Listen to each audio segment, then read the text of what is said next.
Hello student, I am Uttam Pandey. In this video, I will talk about space lattice and unit cells. Dear student, the three-dimensional arrangement of constituent particle in a crystal is known as space lattice or crystal lattice or any or only lattice. मतलब जो constitution particle का कोई भी crystal या कोई भी जो solid होता है क्रिस्टलाइन सॉलिड जो जिन कॉन्स्टिट्यूंट पार्टिकल से जिन एलिमेंट से जिन एटम आयन और मॉलिक्यूल से बना होता है उनका थ्री डायमेंशनल जो रिप्रेजेंटेशन होता है अरेंजमेंट होता है उसी को हम क्या बोलते हैं उसका स्पेस लैटिस कहते हैं या फिर क्रिस्टल लैटिस कहते हैं या केवल लैटिस कहते हैं।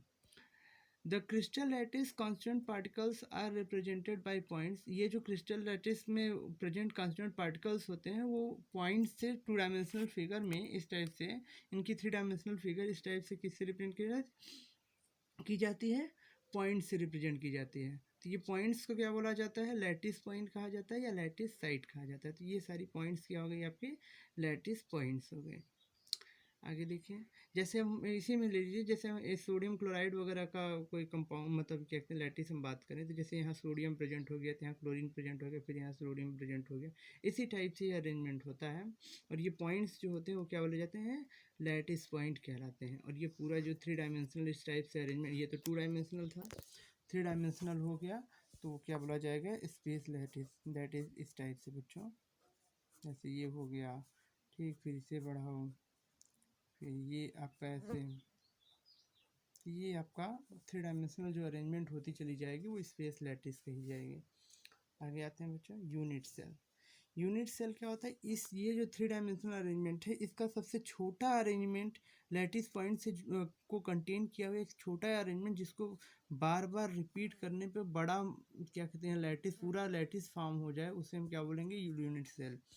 That is unit cell is the smallest three dimensional group of lattice point. Unit cell जो होता है वो स्मॉलेस्ट ग्रुप होता है, थ्री डायमेंशनल ग्रुप होता है जिसमें लैटिस पॉइंट्स होते हैं और which when repeated in three dimension in space give whole lattice of crystal. मतलब जिसको हम बार बार थ्री डायमेंशन में क्या करें, रिपीट करें तो हमें पूरा का पूरा आपका ये आपका पूरा का पूरा यूनिट लैटिस फॉर्म हो जाए तो उसी को हम यूनिट सेल कहते हैं। जैसे ये हुआ तो इसको ये आपका एक यूनिट सेल बना, ठीक। इस यूनिट सेल को आप बार बार क्या करिए, आगे बढ़ाते चले जाएं। देखिए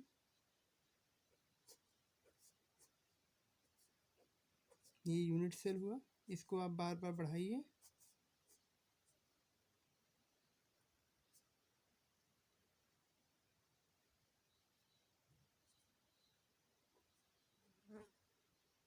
इस टाइप से इसको हम बढ़ाते चले जाएंगे, ये आपका बनता चला जाएगा।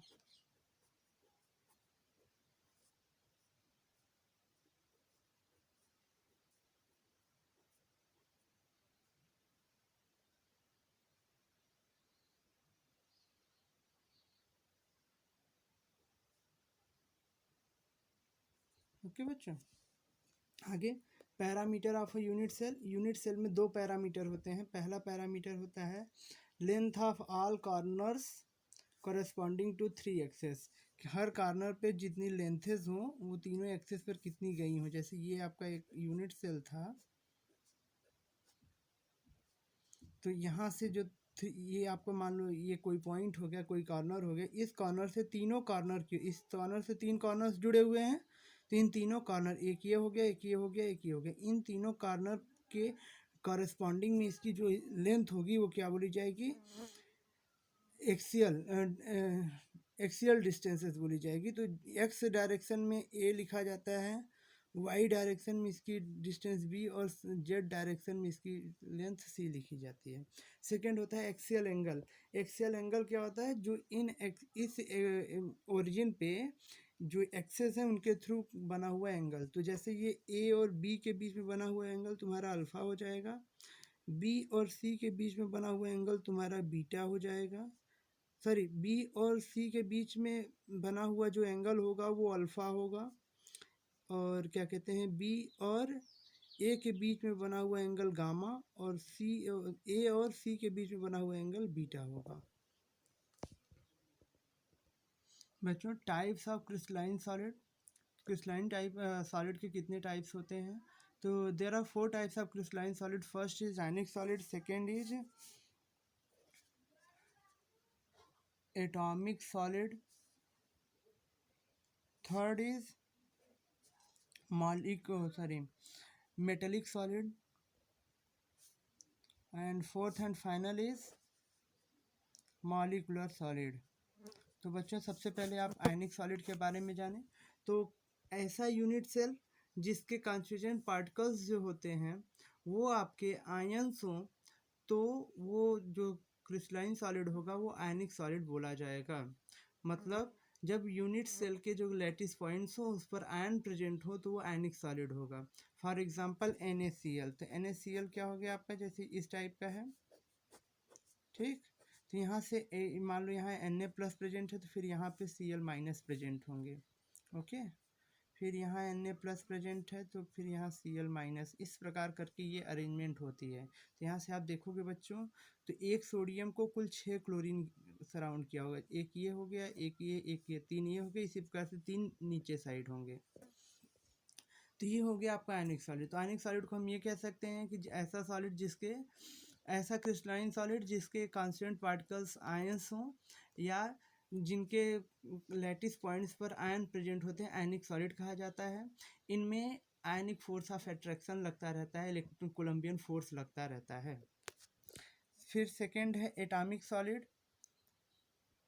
एटॉमिक सॉलिड क्या होता है बच्चों, ठीक उसी प्रकार से यदि क्रिस्टल के लैटिस पॉइंट्स पर क्या प्रेजेंट हो, आपका क्रिस्टल के लैटिस पॉइंट्स पर यदि आपका एटम प्रेजेंट हो तो वो क्या बोला जाएगा, आपका एटॉमिक सॉलिड बोला जाएगा. फॉर एग्जांपल जैसे हम ग्रेफाइट को ले लें, तो ग्रेफाइट का क्या होता है, इसका हेक्सागोनल पैकिंग होता है. और हेक्सागोनल पैकिंग में ये इस टाइप से होता है. हर एक कार्बन क्या होता है, 3 कार्बन से जुड़ा हुआ होता है. इसी प्रकार से ये हमेशा आपका एडजस्ट रहते हैं. ठीक, तो यहाँ पे क्या हो गया, जितने भी लैटिस पॉइंट्स हैं सब पर केवल कार्बन प्रेजेंट है, केवल कार्बन एटम प्रेजेंट है. तो ये एटॉमिक सॉलिड बोला जाता है. ये नेट की तरह स्ट्रक्चर बनाता है, इसलिए इसे नेटवर्क सॉलिड भी कहते हैं.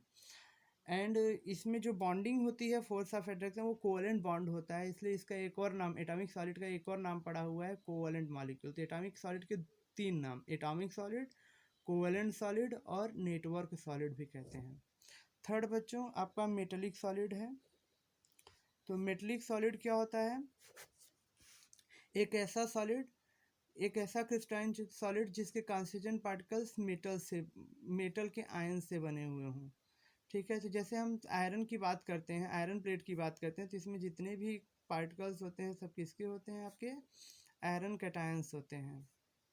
ठीक है, और इसके चारों ओर क्या होता है, इनके द्वारा जो लूज इलेक्ट्रॉन होते हैं वो इस प्रकार से स्प्रेड होते हैं, इस प्रकार से स्प्रेड होते हैं. यही रीजन है कि क्या कहते हैं कि इनमें फ्लो ऑफ करंट पाया जाता है.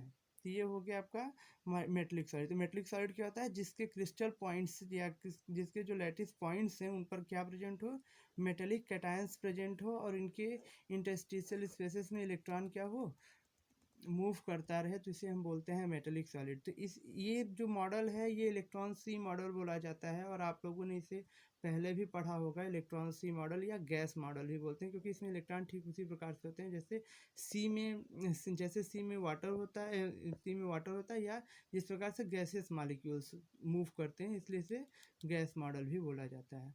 और फोर्थ और फाइनल है मॉलिक्यूलर सॉलिड. तो मॉलिक्यूलर सॉलिड क्या हो जाएगा, एक ऐसा सॉलिड जिसके कांस्टिट्यूएंट पार्टिकल्स मॉलिक्यूल हों, तो मॉलिक्यूलर सॉलिड बोला जाएगा. मतलब जिनके लैटिस पॉइंट्स पर मॉलिक्यूल प्रेजेंट हों तो क्या बोला जाएगा, आपका मॉलिक्यूलर सॉलिड. फॉर एग्जांपल जैसे सॉलिड नाइट्रोजन. तो जब ये नाइट्रोजन को एकदम कंप्रेस किया जाता है और टेम्परेचर इसका बहुत कम कर दिया जाता है, तो ये आपका क्या बना लेता है, एक मॉलिक्यूलर सॉलिड N2 टाइप का. इसमें जो कांस्टेंट पार्टिकल्स होते हैं वो उस पर हर कांस्टेंट जो आपका लैटिस पॉइंट होता है उस पर नाइट्रोजन मॉलिक्यूल प्रेजेंट होता है.